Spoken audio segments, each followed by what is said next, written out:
Hi, this is a personality reading. We're going to start with the big three, and then we're going to talk about the little three. All of these indicate motivations for a person's personality, what we're conscious of, and sometimes what we're unconscious of, particular areas where some of these influences stand out more.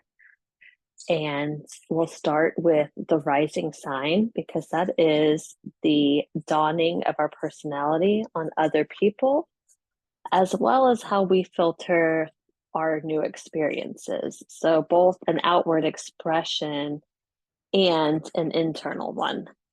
So, in the sign of Cancer, this is someone who gives off a vibe that they are really accepting of other types of people, and you might just feel like people kind of relax around you. It's kind of like this sigh that people can give off of just knowing they can be themselves and not feeling like they have to go out of their way to be different around you, or that you have these super high expectations.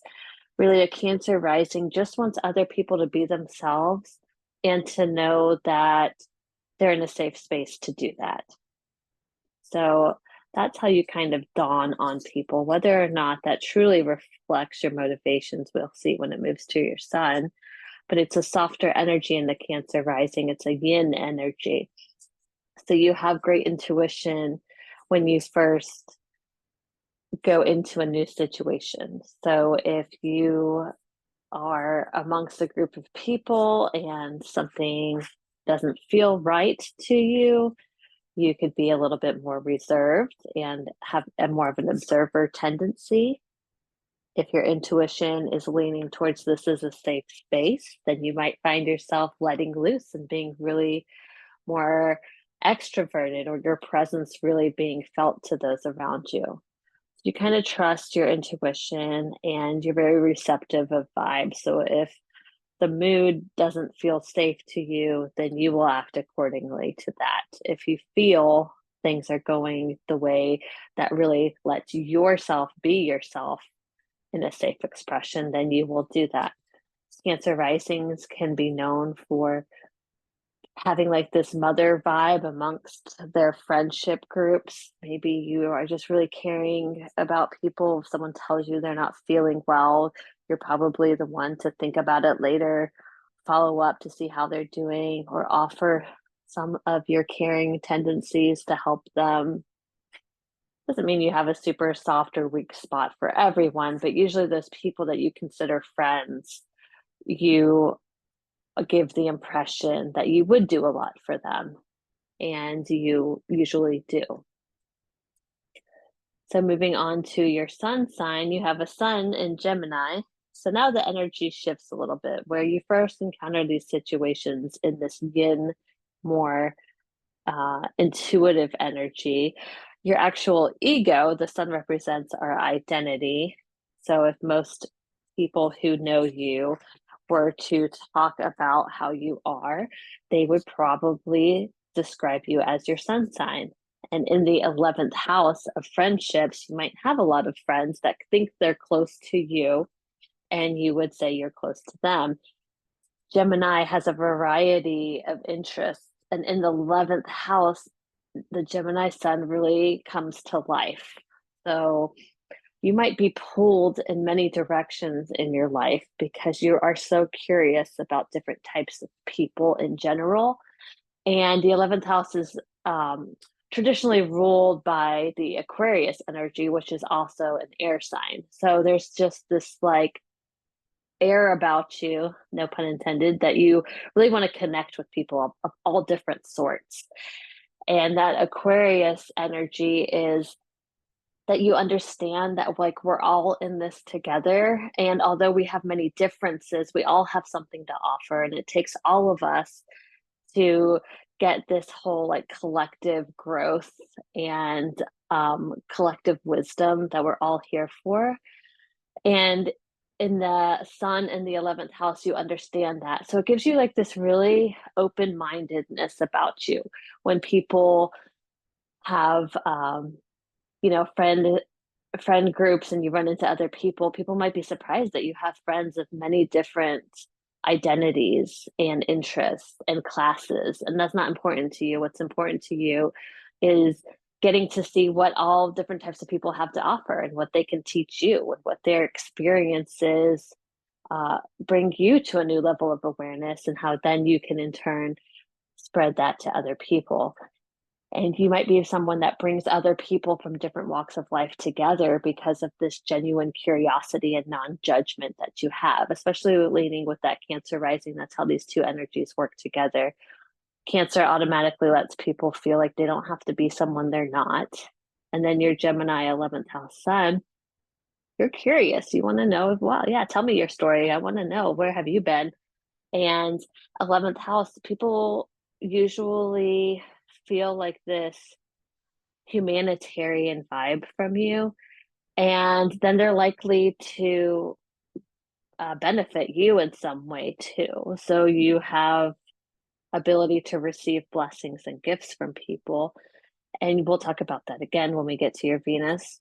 But for now, let's switch gears to your moon sign. So if we were talking about your big three, we would say the sun sign is your identity, how people describe you, and your rising sign is first impressions, how you first perceive a situation, and then your moon sign is these deeper feelings. So when it's just you and yourself and your subconscious, your private voice that maybe no one else can hear, what is that side like? And you can also see this sometimes reflected in really intimate relationships. The moon represents the mother because the mother is one of the closest relationships we'll have, usually, or someone who represents that to you where you first felt safe. It's our emotional security that we need to really thrive. So, what is that for you, and where do you go looking for it? So, the moon in Taurus is an exalted sign, is where the moon is happiest. It loves being in Taurus. It has this feminine yin intuitive energy, but it helps ground the moon. The moon is ever changing. All the phases of the moon, if it's in its traditional rulership of Cancer, it can be kind of moody, ever changing. But when it's exalted in Taurus, it's stable now. It's this joy, this emotional security, but actually in a steady way. And it is one that enjoys the comforts of life. It's here to find peace. Usually, a Taurus moon person is really looking for peace and the simple pleasures of life. A lot of astrologers believe that it's because in the past life you didn't have that. So you come back to this life ready to try to find this emotional peace. And you can be a great attribute to those that you meet too, because you carry that inside of you. So you have this Venus ruled Taurus energy in your emotional nature. So now you are going to be someone that just, it can be like a rock for people, and where they can connect to this like sensitivity or sensualness about you, to take a moment and enjoy the simple things in life, the people that matter to you, the natural universe given elements that we have here. You probably find a lot of peace in nature or in music or in art. Usually, the Taurus moon person really likes to feel connected to their partner and is very sensual. The physical part of a relationship can be very meaningful to you. So then in this big three, we have this water, air, and earth energy. So you have three different elements. But I think that works nicely for you because while two of them are that yin, like more intuitive, observing energy, the sun, which is the one that you probably have the most access to, is that yang energy. And it's very proactive and it's busy. If it's not outwardly busy, because you do have more of a feminine pull to your energy, it still is a mental productivity and being very active. And it probably makes you a little bit more expressive than some of the other yin energy to your big three. And then the 11th house, you probably can't help but be part of groups or people or social circles. This is the energy of someone who has more of a public life than a private life. So now we're going to speak to the little three. So we'll start with Mercury. Mercury is how we express our thoughts, what we tend to be thinking, like as far as the energy there, and then how we communicate this to other people. So in the sign of Taurus, that is a wide conjunction to your moon. So it's a 6 degrees. Some people would say that's more of a medium influence then. But look, where most people will have the sun closely related to the Mercury, you actually have your moon closely related to Mercury. So for me, that I'm going to say that makes you more emotionally tied to what you think about and speak about. And how interesting for you, since you have a Cancer rising. So your chart ruler is the moon. So now you have this exalted moon, this powerful position because your chart ruler is in a highly favorable place. You even have a trine there to your north node, which I know that's not what we're talking about in this reading, but it just shows that you have a very powerful moon in your chart. So where you see Gemini in horoscopes and things like that, you might not truly feel that strongly in this position. You might actually feel more Cancer. You should read your horoscope for Cancer too if you don't already, because even though the moon is in the sign of Taurus, your moon is a very powerhouse for you. So you're going to have these more emotionally focused motivations. So you might care about people a lot more than you think a Gemini should. Not that Geminis don't care, but they care on a mental level. You have a more, I feel for you. If someone tells you something's wrong, you feel it. You have this empathy feeling about it. And Mercury being conjunct to your moon, you're going to really show that when you speak to people. If you really are connected emotionally to what you're talking about, you're going to make a lot more of an influence on other people. They're going to know what matters to you and what does not, because you're not going to have so much of a poker face about it when you have this kind of conjunction. Your moods might be a little changing, as far as you might be telling all these amazing jokes one minute and then very serious the next. You might be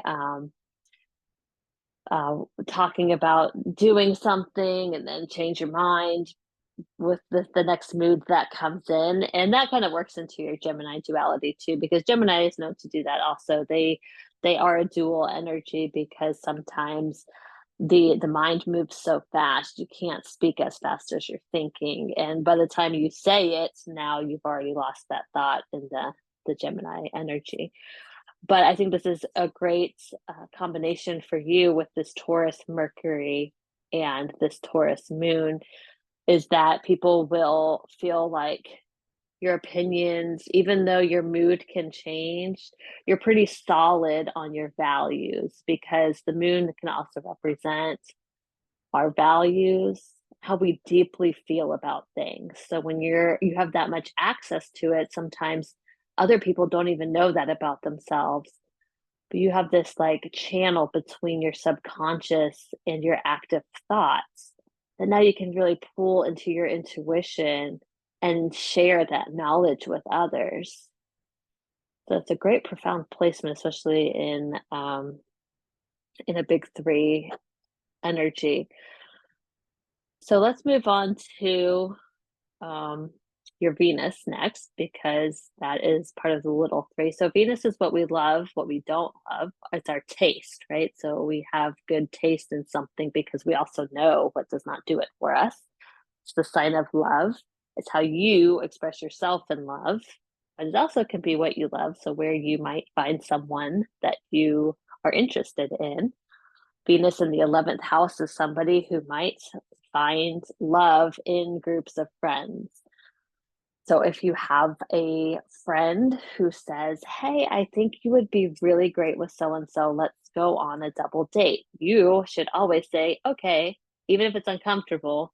which it might not be. In Gemini, you have a little bit more of a um, let's go ahead and try it kind of vibe about you, kind of like a why not, it can't hurt. Maybe even if it's uncomfortable, it'll still be an experience that I can jot down in my mind that I can check off. Okay, I've tried that. So you're likely to give things a go. And your friends that introduced you to someone, or you could wind up being the kind of person who would rather be friends with a potential lover first. Let's see what we have together before we just rush in physically. That'll depend on your Mars too. But looking here, it looks like your Mars is in Virgo. So yeah, so it's a mental game for you. You're really looking to see if someone mentally stimulates you. What do they think about things? You want to talk, you want to know who they are, you want to know their opinions on things, you want to know what they've read, what they've studied, what they want to do. It is exciting to you if someone's really witty, if they're really quick with comebacks, if they're very like have a great like keen observation ability and just kind of wow you with their awareness of what's going on in situations. They may do really good impressions of people, and that just lights you up with this intellectual ability that they have. You could also be really interested if people like in school who were smart, who maybe were a little um, social themselves, are able to really speak well. They write well. That's very attractive to you when someone shows that they are intelligent, that there's actually something going on in their brain that you can connect to, and that they're always keeping things interesting. A Venus, Gemini person, they get the bad reputation for being unfaithful, and that's not true. It's not that they don't want to be unfaithful. That's yes, they don't want to be unfaithful. This is not a moral, nothing's moral when it comes to the signs. Styles, preferences. Um, Gemini likes variety.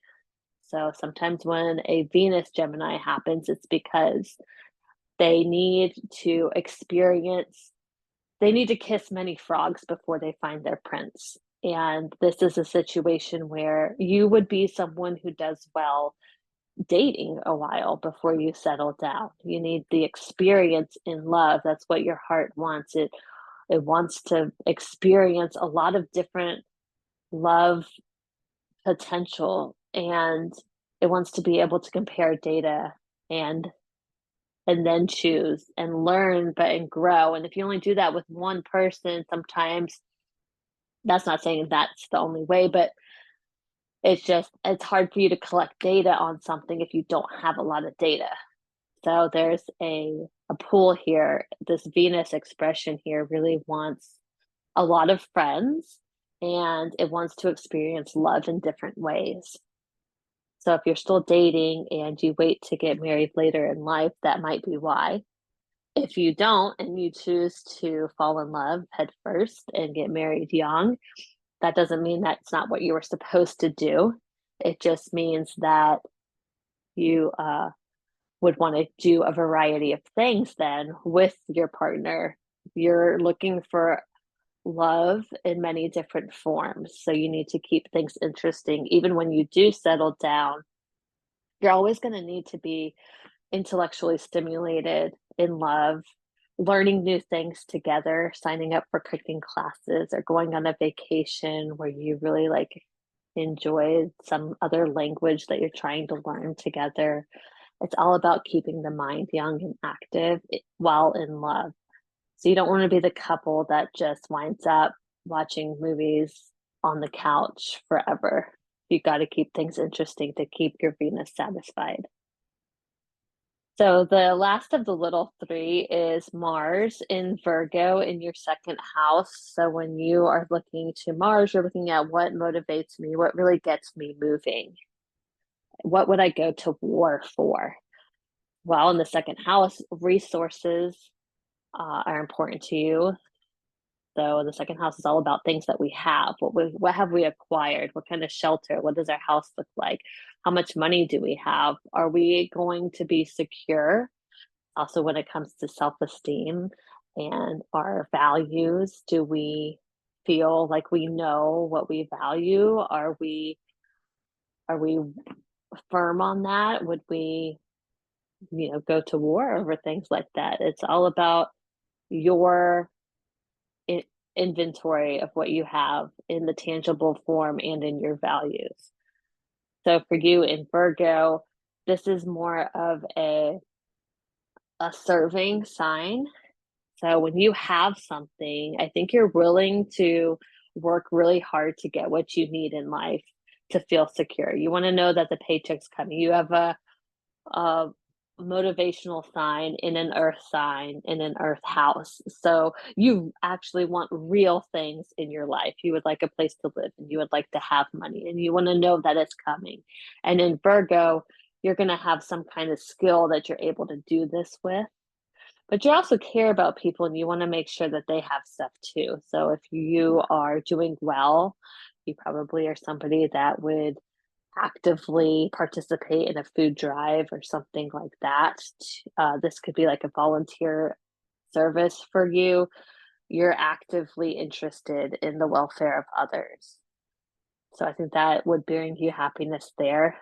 This also comes into some people that you're attracted to also. So where Venus is kind of where we find love, sometimes Mars is the types of like sexual attraction that we find.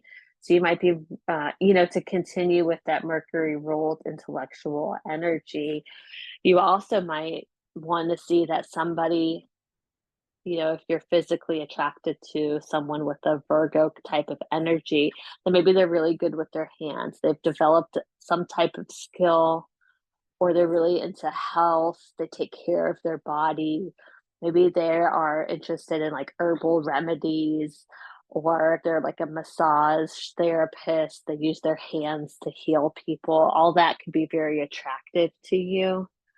And when it comes to actually making love and sexual desires, you could be somebody that is really concerned about pleasing a partner. Virgo likes to serve, and that makes it important to you to know in detail. Virgo is very detail oriented. They want to know exactly that how they are pleasing their partner and that they are.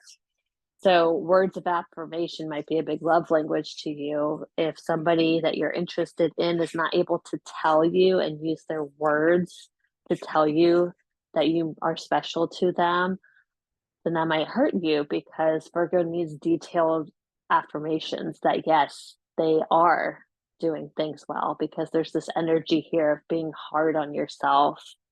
With a Mars Virgo, you might really seek out to be like this perfectionist in yourself, or you're not worthy to do something or get what you need. And obviously, that's not somewhere you want to live. That's not energy you want to stay in. So you would do well to follow this mercurial energy you have of language and make sure that your lovers are telling you what is great about you, how you're doing things well. And that can help soften this overly critical part of you that can drive you to do things that you don't need to. You are good enough and you don't have to be so hard on yourself. That sometimes is the message, I think, for the Mars in Virgo in the second house, is that you're doing you're doing things to secure yourself and to have this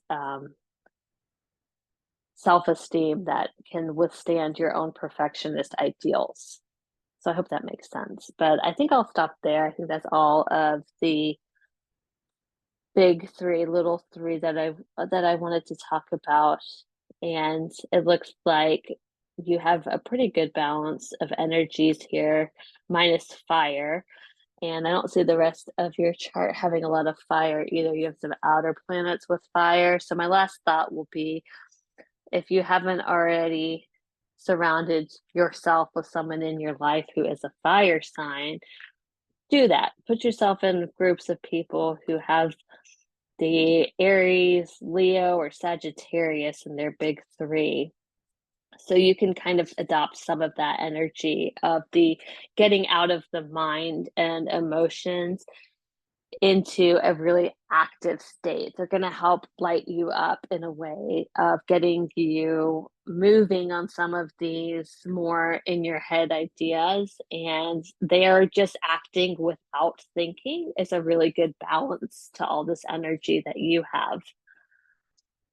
So you need to surround yourself with some of these people, and I think you'll find that they really excite you because they're kind of the different energy from you, and in turn then you help them see that maybe sometimes they should think things through or feel it out before acting. You give and take and help each other grow and evolve. Okay, that's it for now. Let me know what you think. Thanks so much.